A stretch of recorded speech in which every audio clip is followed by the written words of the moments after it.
Picture this. You meet someone for the first time, and something in you lights up almost instantly.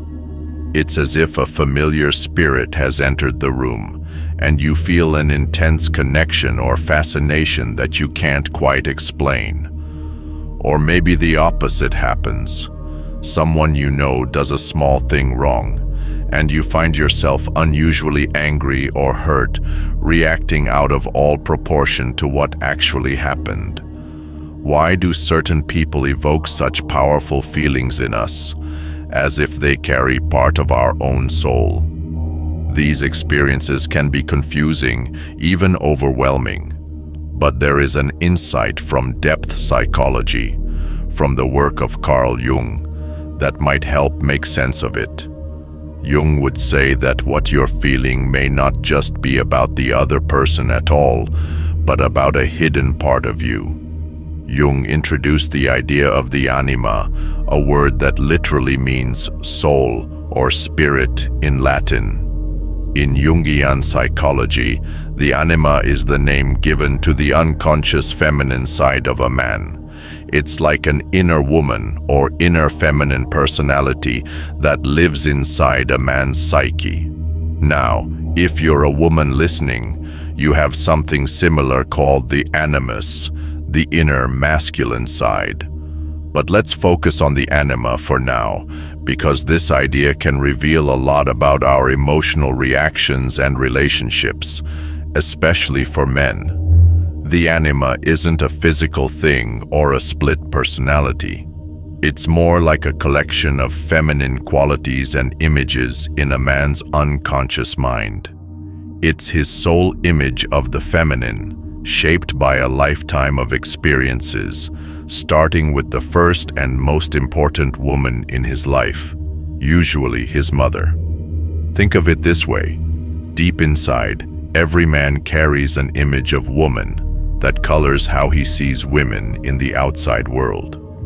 Jung once wrote that every man carries within him the eternal image of the woman, not the image of this or that particular woman, but a definitive feminine image. This inner figure is the Anima. She's built from all the early impressions of femininity a boy gathers, from his mother or mother figure, from other women he encounters growing up, from stories and culture. Over time, these impressions blend into a sort of archetypal template of what woman means to him on a deep emotional level. That template quietly influences how he feels and acts in relationships, often without him realizing it. Now, this might sound a bit abstract, so let's ground it in a relatable example. Have you ever met someone and felt as if they were perfect for you? Almost too perfect, like a dream come true. Perhaps you fell in love almost immediately, or felt an instant trust, as if you'd known them forever. On the other hand, maybe you've had the experience of being inexplicably irritated or wary of someone who, on the surface, didn't do anything seriously wrong. In both cases, you might be dealing with a projection of your inner world onto that person. Projection means we unconsciously take something inside us, an image, a feeling, a story, and we cast it onto another person as if they embody that thing. So, if a man carries an unconscious image of a perfect woman, his inner feminine ideal, and he meets someone who even vaguely fits that image, his Anima might awaken and shout, "That's her, she's the one." He might suddenly feel that this new person is magical, an angel, the woman he's been searching for. But in truth, he's not really seeing the actual person in front of him, at least not clearly. He's seeing his own inner ideal projected onto her, like a movie projector casting a film onto a blank screen. She becomes the screen for his inner movie about love, about femininity, about what a woman is supposed to be. And when this happens, it can feel electrifying. It's one reason people fall in love at first sight, or put someone on a pedestal early in a relationship. It's not that the real person is so absolutely perfect. It's that something inside you is coloring them with an ideal image. Conversely, projections can be negative too. A man might carry unconscious fears or wounds related to the feminine, perhaps a fear of being controlled, or a belief that he'll be hurt or abandoned.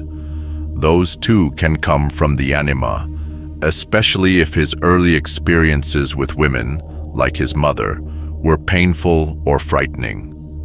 Then he might project those fears onto a partner. He might suspect, without real evidence, that this woman will betray him or nag him or consume him, even if she's actually kind and loving. Or he finds himself unreasonably angry at her for small mistakes, because unconsciously he's reacting as if she were someone else from his past. When that happens, again, he's not seeing her. He's wrestling with an invisible figure from his own psyche. We all do this to some extent. It's human. These inner figures, like the anima, act as lenses through which we view others. Unless we become aware of them, we won't realize when our feelings are more about what's inside us than about the other person. Understanding this can be life-changing. It means that some of the most intense, bewildering emotions you experience in relationships might not be caused solely by the other person's actions, but by old patterns and images arising within you. So where do these patterns come from? As I mentioned, one major source is our childhood, especially our relationship with our parents. Let's talk about the mother, since for a man the mother is usually the first embodiment of the feminine he encounters. She is the original model, the first imprint of woman on his mind and heart. If you're a man, think about the influence your mother has had on you, whether she was present or absent, loving or critical, gentle or harsh. Even if you can't consciously pin down how she affected you, her influence runs deep. As little boys, we depend completely on our mothers or mother figures. We crave their love and approval. We learn about comfort and trust, and even about ourselves, through how they treat us. All of that becomes the foundation of our anima image. If a mother was loving, supportive, and also respected her son's independence, he might internalize a relatively positive anima. He could unconsciously expect women to be nurturing and trustworthy, and he might feel at ease with closeness. On the other hand, if the mother was cold or abusive, a boy might grow up with a wounded anima, an inner sense that the feminine is dangerous, rejecting, or cruel. That might make him wary of women, or anxious when he's close to one, always waiting for the hurt to come. But there's another kind of influence that can be just as profound, and this brings us to a crucial concept: the devouring mother archetype. The term sounds dramatic, devouring mother, and it is meant to, because it represents an extreme form of motherly influence. The devouring mother is an archetypal image of motherhood gone awry. You can imagine a mother figure in a story who loves her children so much that she smothers them, holds on to them so tightly that she ends up hurting them, not out of a desire to harm, but by never letting them grow, by wrapping them in so much protection and control that they cannot breathe, cannot become their own person.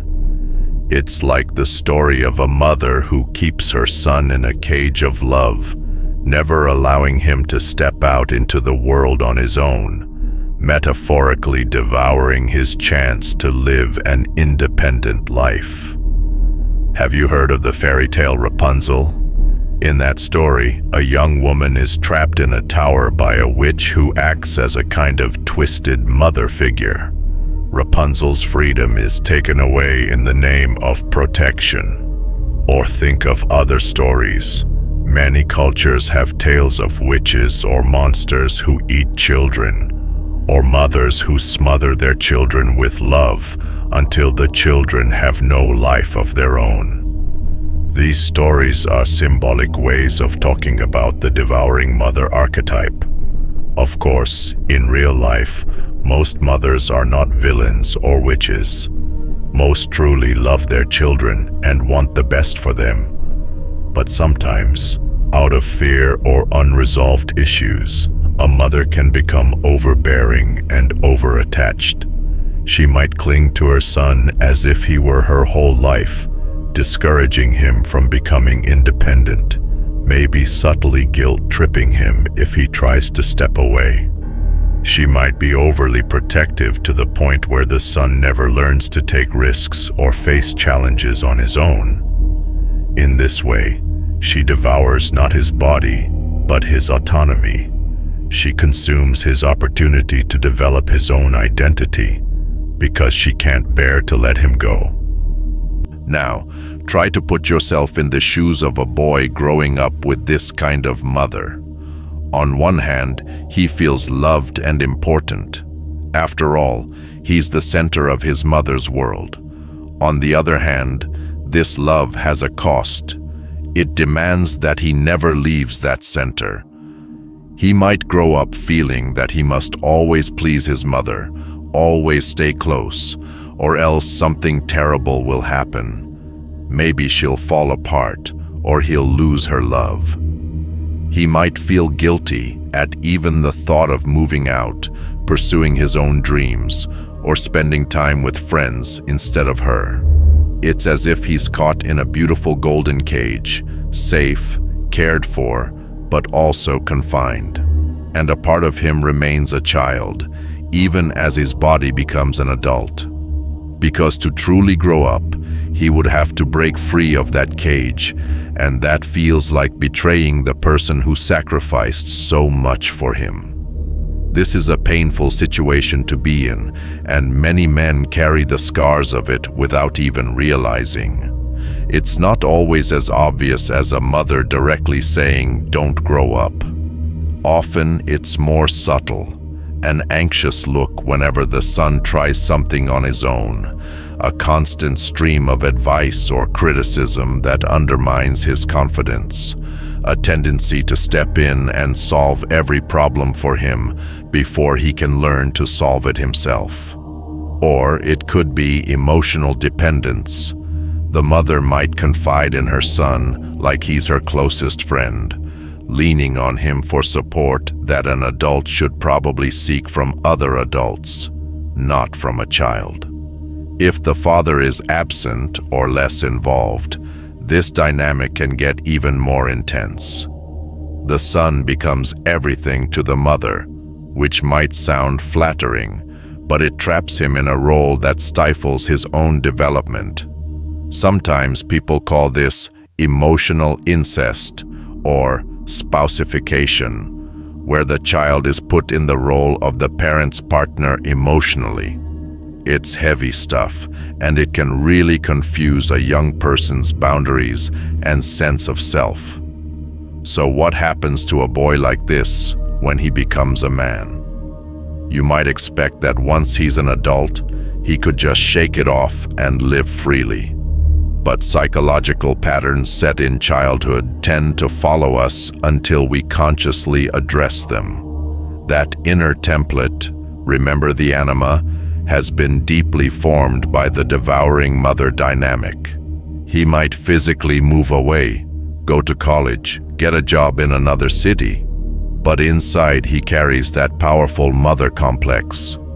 One possible outcome is that he remains passive and indecisive in life, always unconsciously looking for someone to guide him or give him permission, because he's used to a strong maternal presence doing that.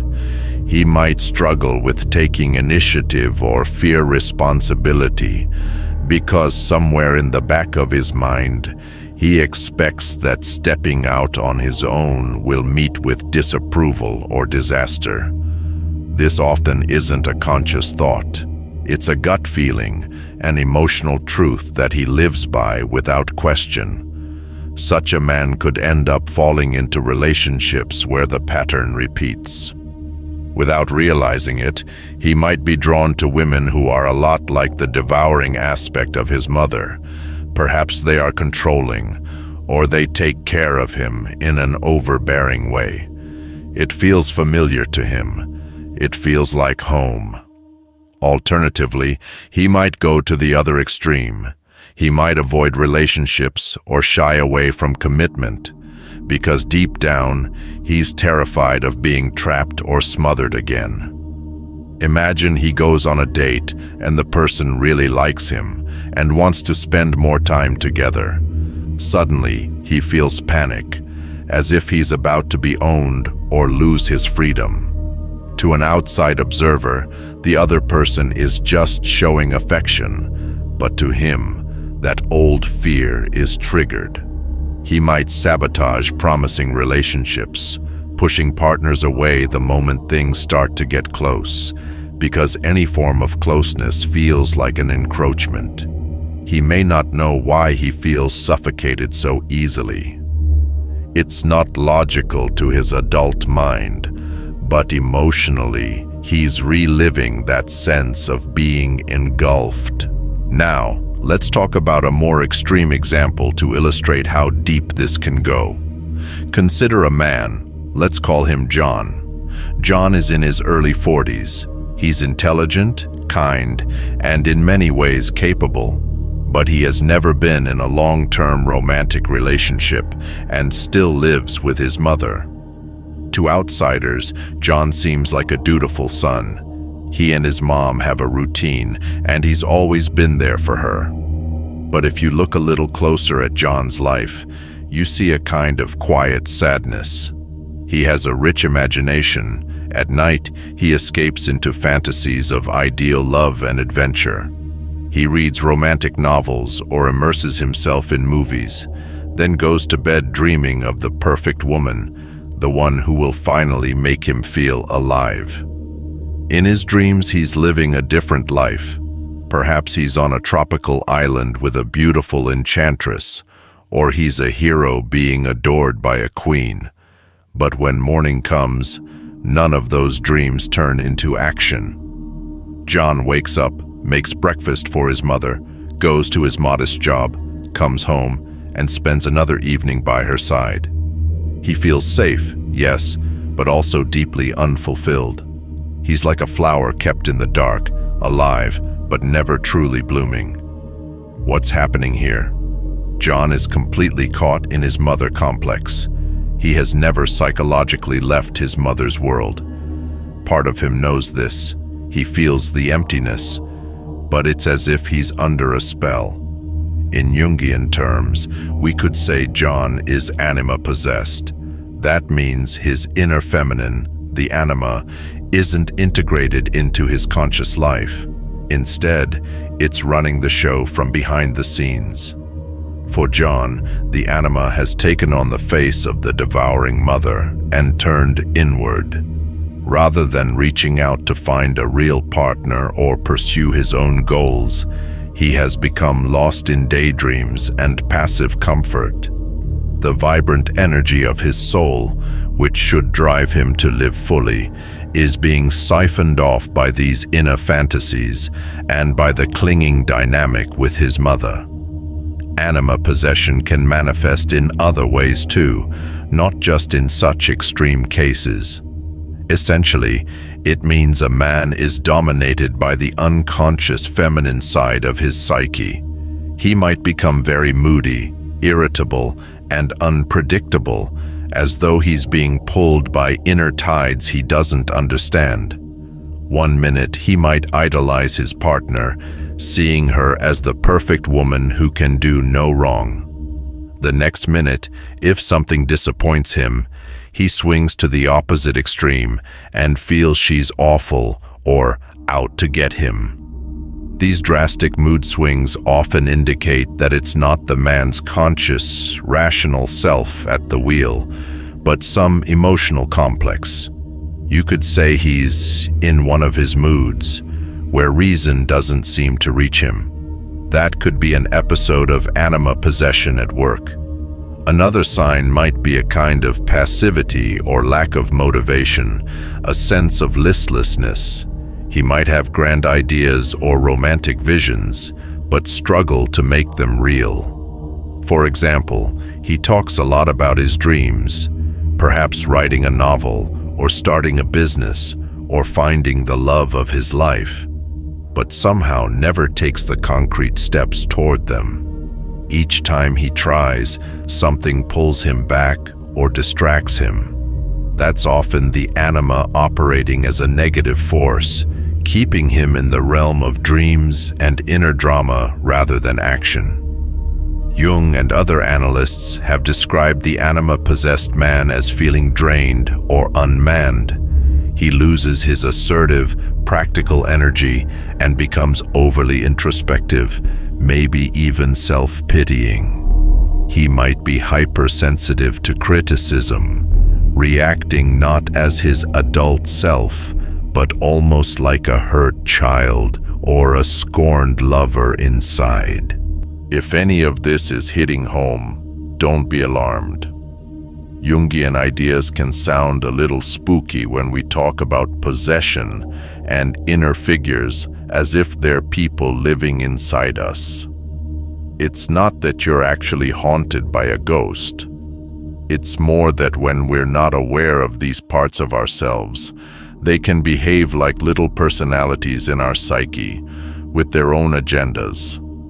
We find ourselves acting in ways that surprise us. Have you ever done something in a relationship and later thought, "Why did I react like that? That's not like me." It could be that it was like another part of you, an unconscious part, that took over in that moment. The good news is, once you become aware of these inner dynamics, you can start to change them. You're not doomed to be stuck in these patterns forever. Far from it.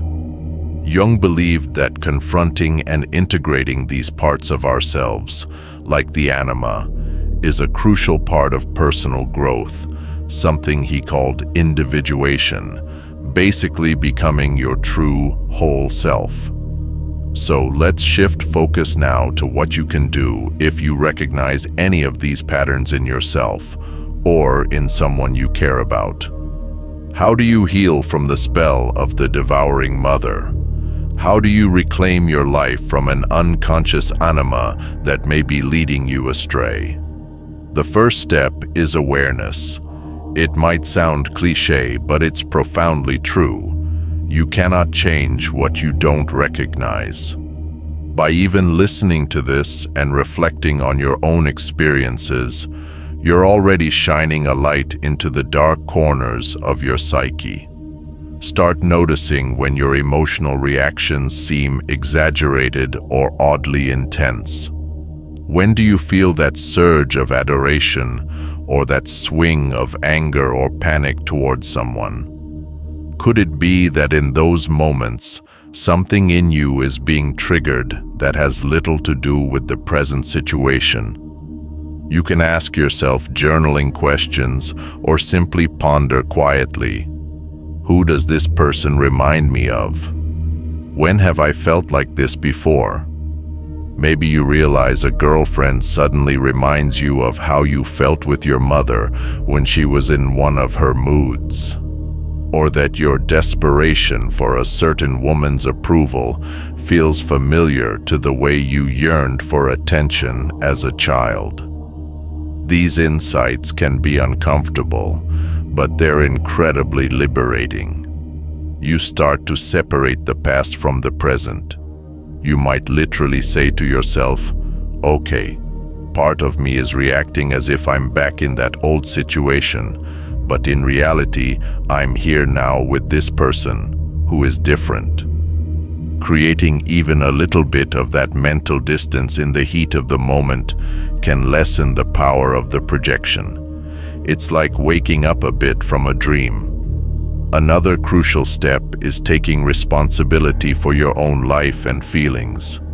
This is about moving away from blame. Yes, you might have legitimate grievances about how you were raised. Maybe your mother or father or whoever raised you did impose things on you that left you hurt or stunted in some ways. Acknowledging that is important, but healing doesn't mean staying in resentment forever. In fact, staying in blame keeps you tied to the past. Taking responsibility means saying, right, this is my psyche now. These patterns are in me. It's not about whose fault it was anymore. It's about what I choose to do going forward. You didn't choose your childhood, but as an adult, you can choose to work on yourself. This shift in attitude, from blaming external people to working on internal transformation, is empowering. You're no longer a helpless victim of what happened. You're the hero of your own story now, embarking on the classic hero's journey of self-discovery. And every hero has inner demons or challenges to face. Yours might be this anima or this mother complex. So be it. This is your dragon to slay, or perhaps more fittingly, the maiden to rescue from the tower, since we're talking about an inner feminine figure. In a way, you are both the hero and the one in need of rescue, because it's an inner struggle. Now, practically speaking, how do you begin to untangle the hold of a devouring mother complex or an unruly anima? One thing many people find helpful is setting boundaries, both externally and internally. Externally, if your mother, or someone else, is still exerting control over your life, it might be necessary to lovingly but firmly create some space. For instance, if you're still living with a parent who is over-involved, it could be time to plan moving out, if that's feasible. If your mother expects daily calls or has an opinion on every decision you make, you might gently let her know that you need to figure some things out on your own. This can be very hard to do. Expect to feel guilt or fear. That guilt is the child inside who feels like he's doing something terribly wrong by saying no to mom. But remind yourself, wanting your own life isn't wrong. In fact, it's what every parent deep down knows must happen eventually. You can reassure that frightened part of you that your mother will be okay, and that you are not withdrawing your love by becoming independent. Often, devouring mothers instill the notion, usually unintentionally, that they need you desperately. But an important realization is that you are not actually responsible for your mother's emotional well-being. Her happiness, her fulfillment, those are ultimately her tasks, not yours. You can love her and be there in reasonable ways without sacrificing your entire life. Internally, setting boundaries means catching yourself when the old pattern tries to pull you back. Suppose you've moved out or set a limit, and then you feel a wave of anxiety or guilt. How could I do this to her? Recognize that feeling as the echo of the past. You might visualize it as that inner child who feels disloyal. Some people find it helpful to have an internal dialogue. Imagine reassuring that inner child that it's okay to grow up and still love mom from a healthy distance. You might also, in your mind's eye, gently confront the inner image of the devouring mother. You could picture yourself saying to that figure, "I know you love me, but I need to live my own life. You cannot control me anymore. I'll be okay, and you'll be okay too." It might seem a bit silly, but exercises like this, visualizations or writing dialogues in a journal, can have a powerful effect. They address the unconscious on its own terms, through symbols and imagination, and can help transform those inner relationships.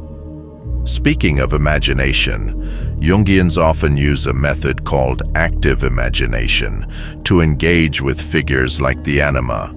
For example, you might sit down quietly, relax, and have a kind of pretend conversation with your Anima as if she were a person. You could write it out.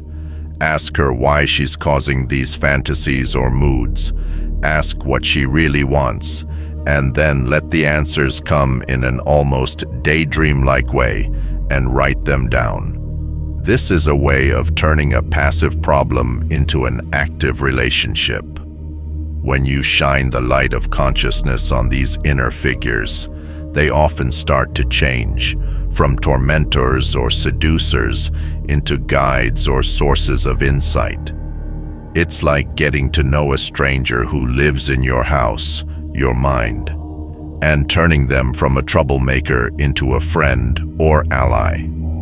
Now, besides these inner exercises, another key piece of healing is cultivating your own strengths and purpose. Remember that one effect of a devouring mother or strong anima complex is that it undermines your sense of initiative and direction. So, make it a point to practice making decisions for yourself and following through. Start with small things if you need to. It could be as simple as picking up a new hobby that always interested you, especially if you held back out of fear of what someone might think. Or set a personal goal, like improving your fitness, learning a skill, or advancing in your career, and take concrete steps each day or week toward it. Each time you do this, you're reinforcing the message that I am in charge of my life. This builds what's sometimes called the inner masculine or the inner adult. It's the part of you that can take action, set boundaries, and provide structure. As that part of you grows stronger, the Anima will have less room to hijack you in negative ways.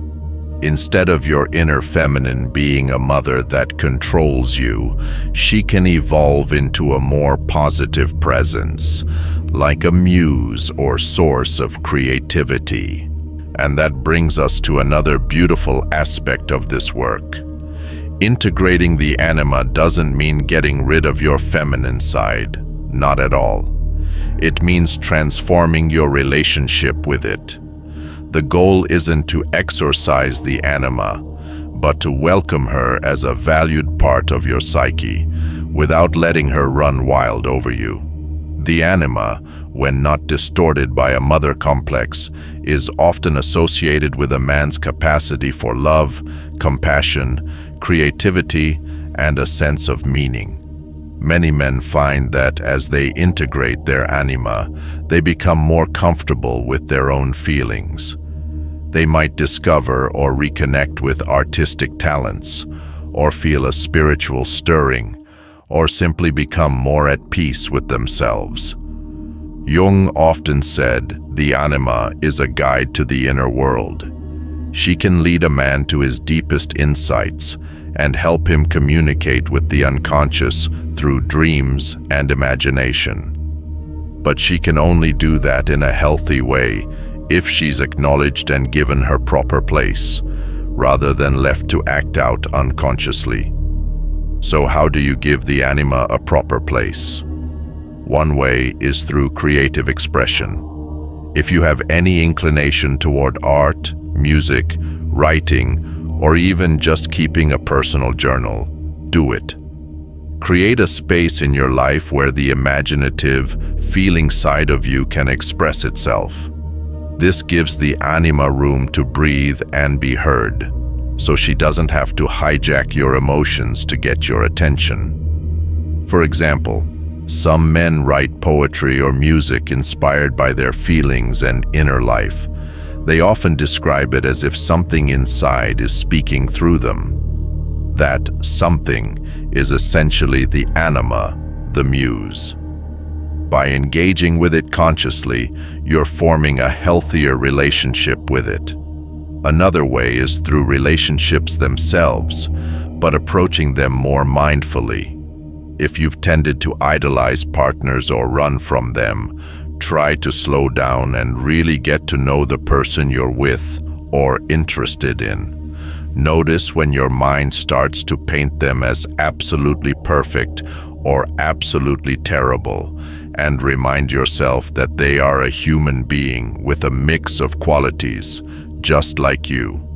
It can help to literally say to yourself, I don't fully know this person yet. Let me learn who they actually are. Take time, ask them questions, observe them in different situations, and watch how your own perceptions might oscillate. If you find yourself swinging between extremes, putting them on a pedestal one moment and doubting them the next, that's a sign to step back and find your center. Also, communicate with them. You don't have to dump all your inner analysis on them, but you can share that you sometimes struggle with trust or with idealizing people, and that you're working on seeing others more clearly. A caring partner will understand and might even help ground you when you lose perspective. Now, let's address healing from the perspective of the mother wound directly. If you identified with having a devouring or overbearing mother, a significant part of integration is forgiveness and understanding, not for her sake, but for yours. Holding on to anger or blame at her will forever keep you in a tied position. It means emotionally you're still wrestling with her, which ironically keeps her influence alive inside you. Forgiveness doesn't mean that everything was okay or that you're saying the hurt didn't matter. It means you're choosing to let go of the hold the past has on you. One way to work toward this is to try to see your mother as a person, separate from you, with her own wounds and struggles. Perhaps she was anxious because her childhood was unstable. Perhaps she clung to you because she felt unloved or unsafe in her own life, and you were the one thing that gave her purpose. Perhaps she believed controlling you was the only way to keep you safe from the hardships she faced. In other words, most likely she acted out of fear and a misguided sense of love, not out of a desire to hurt you. Understanding this can soften the resentment. You might still feel sadness or anger, but now you also feel empathy. You might recognize that, had you been in her shoes, with her experiences and limitations, you might have done similar things. This perspective doesn't excuse all of her behaviors, especially if there was serious abuse, but it humanizes the devouring mother. It turns the monstrous witch back into a human being, a flawed parent. And that shift can help your inner psyche let go of the monster image. The devouring mother within you can start to transform when you shine compassion on the real person behind it. If your mother is still alive and in your life, this process might also improve your actual relationship with her. Sometimes, establishing boundaries and claiming your independence can lead a mother to eventually respect you more, even if there's some initial friction. And as you heal, you might find you can love her in a healthier way, neither enmeshed nor bitter, but with a caring that has boundaries. If your mother has passed away or is not in contact, know that you can still heal the relationship within yourself. Our psyche holds these relationships as living memories, and working through them internally can be just as powerful as doing it in person. Some people find it meaningful to write a letter to their mother, not to send, just as a personal exercise, expressing everything they feel, the gratitude, the pain, the things they wish had been different, and then perform a simple ritual of releasing it, like tearing it up or burning it safely, and maybe saying a prayer or goodbye. Symbolic acts like that speak to the unconscious and can mark a turning point in your healing journey. By now, we've covered a lot. The concept of the anima, how projection works, the devouring mother archetype, and how it can shape a man's life, what anima possession looks like, and some steps toward healing and integration. It is a lot to take in, and you don't need to remember every detail. The key takeaway is that these unseen inner patterns profoundly affect our lives, and by becoming aware of them, we begin to take back control. In the context of our discussion, integration means you come to terms with your inner feminine and the influence of your mother complex in a way that no longer controls you. The anima is no longer an invisible puppeteer pulling your strings. Instead, she becomes a known part of you that you can interact with. The mother complex, if it was there, is no longer a hidden script dictating your choices. Instead, it becomes a story you know, a history you've made peace with, not a prison you live in. Think of it like this. Before, you might have been like a puppet whose strings were being jerked around by unseen forces. After integration, you're holding your own strings. You might still have the same emotions or tendencies within you. We can't just delete parts of our psyche, but now you see them for what they are. When you feel that familiar pull to idealize someone, to run away, to sink into passivity or fantasy, you can recognize, that's my anima acting up, or that's the old mother complex fear. And with that recognition, you gain a choice. Do I go along with it, or do I try a different response? Over time, each time you choose a healthier response, you reinforce a new pattern. Instead of falling headlong into a doomed romance with someone who unconsciously reminds you of your mother, perhaps you pause and take things more slowly, allowing a more genuine relationship to grow. Instead of snapping in irritation at your partner for something trivial, maybe you catch yourself, step away for a moment, and realize you're really upset about something else, or something long ago, and then come back and communicate more calmly. Instead of shrinking back when life asks you to take charge, maybe you hear that inner voice of doubt, and then gently push past it, proving it wrong by your actions. These are subtle victories, but each one adds to your confidence and freedom. They add up to a profound transformation in how you experience life. As you do this work, you may notice something beautiful.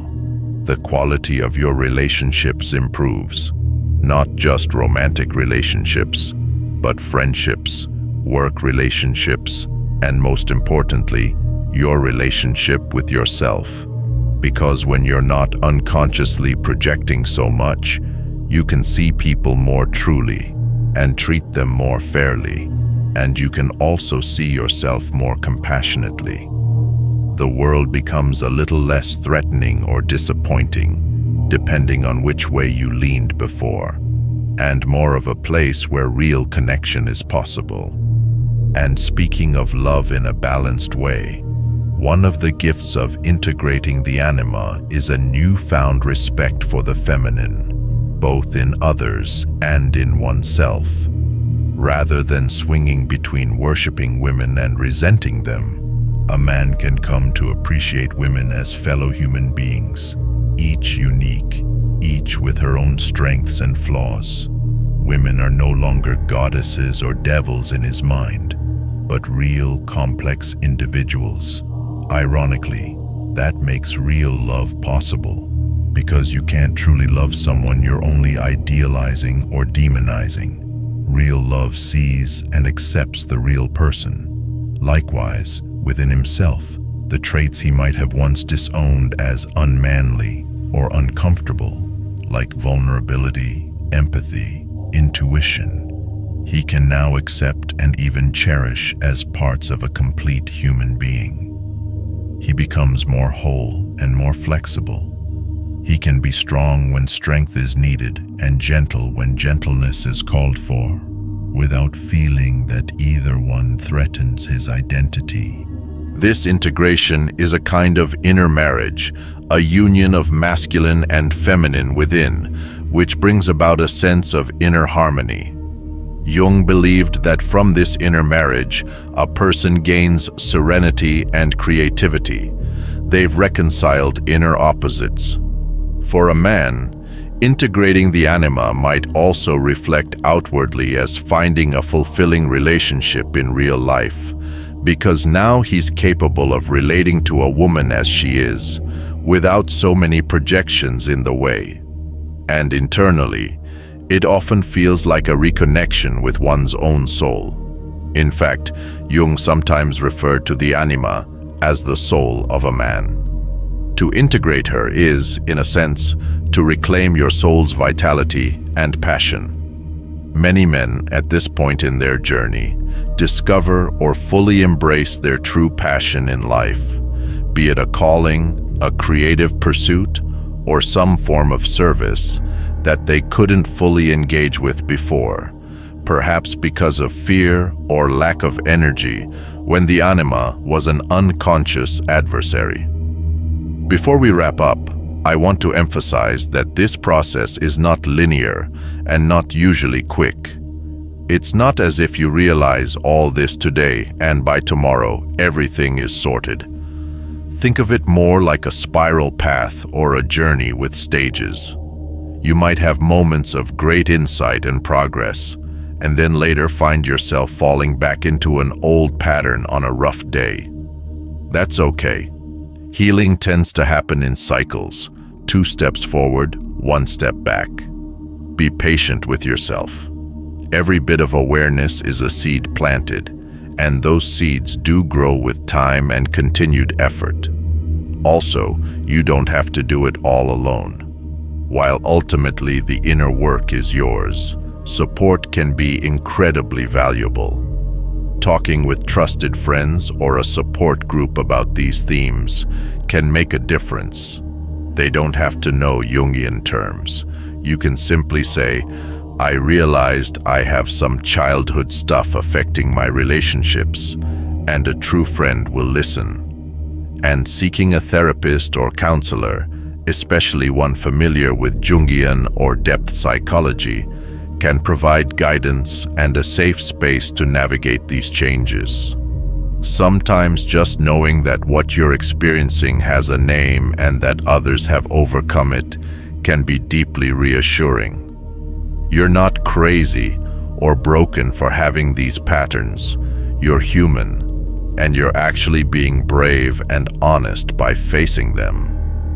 In the end, the journey of understanding your anima and healing the mother wound is deeply transformational. It's like entering a dark forest within yourself, maybe feeling a bit scared and unsure, and slowly finding that it's not as terrifying as you thought.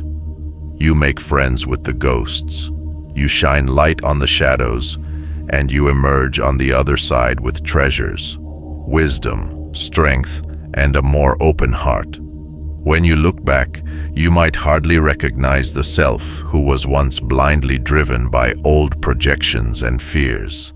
And you might feel profound gratitude that you took the steps to know yourself more deeply. So, as we finish this exploration, take a moment to reflect on your own life. You don't need to have everything figured out right now. Just notice what resonated with you. Maybe it's the idea of projecting an ideal onto others, or the realization that some of your fears in love come from long ago. Maybe it's a reminder that you need to gently separate from a parent's influence, or an encouragement that you can find strength and inspiration by befriending the hidden parts of your soul. Whatever it is, hold that thought with kindness. Remember, this is ultimately a journey of self-love and growth. By working with your anima and healing those old wounds, you're giving yourself the gift of freedom. Freedom to love without chains, to live without ghosts pulling your strings, and to become the person you were meant to be. It's a path of courage, but also of beauty, because it leads you back to your authentic self. And when you are living as that authentic self, life becomes richer and more meaningful. Thank you for listening to this personal and philosophical journey. I hope it felt, in some way, like a deep conversation with a friend, and that it sparked some insight or solace in you. Take what's helpful from it and leave the rest. Your journey is unique, and you have the power to shape it. Be patient with yourself, stay curious about your inner world, and trust that step by step, you are moving in the direction of wholeness. After all, the relationship you have with your own soul, the inner dance of masculine and feminine, of conscious and unconscious, is the one that quietly shapes all the other relationships in your life.